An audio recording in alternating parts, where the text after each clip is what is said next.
Not only targeting Kyiv, but also western Ukraine, where just miles away, U.S. troops are standing by the moment this Russian attack goes beyond Ukraine. Bryan Clark is a naval and electronic warfare expert, also a senior fellow at the Hudson Institute, here with us tonight. Bryan, it feels as though the threat, the intensity of these attacks, certainly ratcheting up right now. Yeah, Marnie, it seems like Russia is trying to send a message to Kyiv and to leaders in Ukraine that they are not going to confine this war to the east. And I think that had been the perception, is that the Russians were going to consolidate their gains and keep the war there in the Donbass.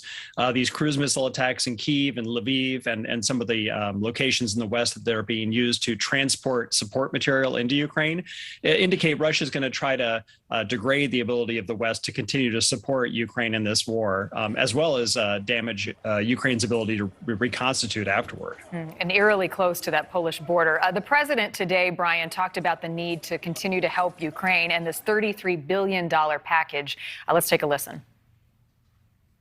The cost of this fight is not cheap, but caving to aggression is going to be more costly if we allow it to happen. We either back Ukrainian people as they defend their country, or we stand by as the Russians continue their atrocities and aggression in Ukraine. Bryan, how long can the U.S. say that we are not at war with Russia while we are sending billions upon billions of dollars of aid to Ukraine? Well, it's a fine line that the president's trying to walk here. And when he's talking about $20 billion of this package is going towards military spending, some of that's going to go to the U.S. military to be able to support the NATO Eastern Front, as they call it.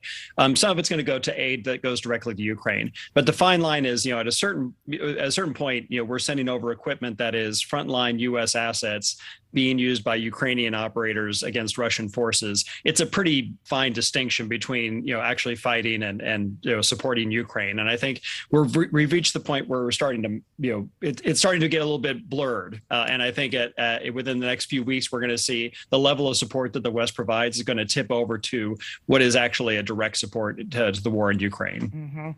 The other thing that's part of this package that stood out to us, Bryan, includes seizing assets of these oligarchs. So you're talking about yachts, luxury properties, homes, and then send those proceeds to Ukraine. So using that asset to then fuel the aid to Ukraine. How does this work? What does that exactly mean? Well, it's a very attractive, prospect, taking money from Russian oligarchs and giving it to Ukrainians to fight Russia.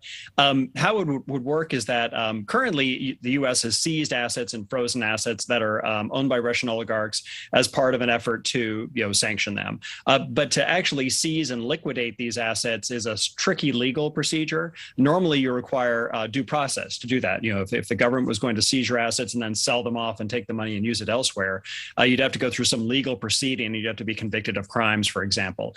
And these Russian oligarchs, it's unclear exactly what crimes they've committed to be, put in that legal process. So the legislation has to be worked out in Congress, and there's been some controversy about whether there's a path forward to actually accomplish this liquidation of Russian assets, as opposed to just holding them until such later point that they're going to turn them back over. Yeah, you're wondering if we're focusing even on the right things, all these toys, as this war continues. Bryan Clark, always appreciate having you on. Thank you.